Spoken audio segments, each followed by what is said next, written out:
Hello everyone. तो आज हम स्टार्ट कर रहे हैं अपनी हिंदी लेसन। हिंदी आप सभी जानते हैं कि सबसे बड़ा भाषा परिवार कौन सा है? बहुरूपीय है। हिंदी विश्व की लगभग 3000 भाषाओं में से एक है।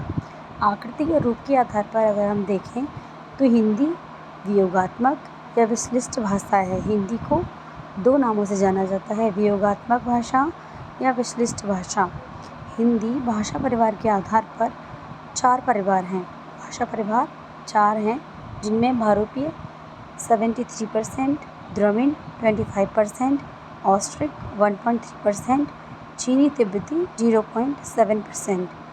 हिंदी बहुरूपीय अर्थात भारत और यूरोपियों के भारतीय ईरानी शाखा के भारतीय आर्य उपशाखा की ही भाषा है।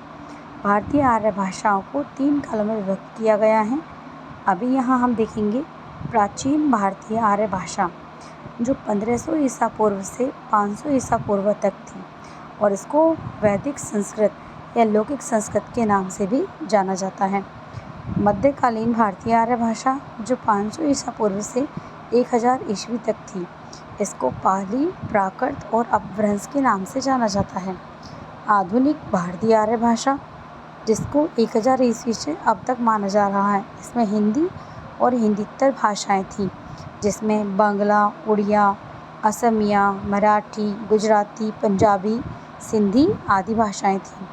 अब हम एक एक करके जानेंगे कि प्राचीन भारतीय आर्य भाषा को कैसे विभक्त किया गया, मध्यकालीन भारतीय आर्य भाषा को कैसे विभक्त किया और आधुनिक भारतीय आर्य भाषा को कैसे विभक्त किया। प्राचीन भारतीय आर्य भाषा, जिसको 2 भागों में विभक्त किया गया था, वैदिक संस्कृत और लौकिक संस्कृत। वैदिक संस्कृत को छांदस नाम से जाना जाता था। यह यास्क और पाणिनि द्वारा दिया गया था। वहीं लौकिक संस्कृत को संस्कृत के नाम से ही जाना जाता था। ये पाणिनि द्वारा दिया गया था। लौकिक संस्कृत जो थी वो हमारी वैदिक संस्कृत के बाद आई थी। वैदिक संस्कृत का जो हमारा जन्म हुआ था वो 1500 ईसा पूर्व से 1000 ईसा पूर्व तक था।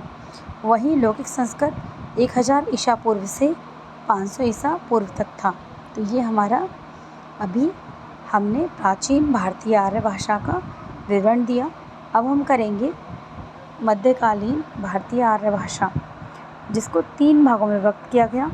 प्रथम प्राकृत काल, द्वितीय प्राकृत काल, तृतीय प्राकृत काल। प्रथम प्राकृत काल में पाली का जो सन था वो 500 ईसा पूर्व से 1000 ईसा ईस्वी तक था, जो भारत की प्रथम देश भाषा भी मानी गई थी। पाली को भारत की प्रथम देश भाषा भी माना गया था। बुद्ध, जो भगवान बुद्ध थे, उनके सारे उपदेश पाली भाषा में ही लिखे गए थे। वही द्वितीय भाषा थी, द्वितीय प्राकृत काल था प्राकृत, 1000 ईस्वी से 500 ईस्वी तक। भगवान महावीर के सारे उपदेश इसी भाषा में दिए गए थे। तो महात्मा बुद्ध के पाली में और महावीर के प्राकृत में। तृतीय प्राकृत काल थी अपभ्रंश, जो 500 ईसा पूर्व से 500 ईस्वी से 1000 ईस्वी तक थी। उसके बाद अवहट, अर्थात सबसे पहले संस्कृत, फिर पाली, फिर प्राकृत, फिर अपभ्रंश और फिर अवहट। आधुनिक भारतीय आर्य भाषा, प्राचीन, मध्यकालीन और आधुनिक। 1100 ईस्वी से 1400 ईस्वी तक प्राचीन हिंदी, 1400 ईस्वी से 1850 ईस्वी तक मध्यकालीन हिंदी और आधुनिक हिंदी 1850 ईस्वी से अब तक।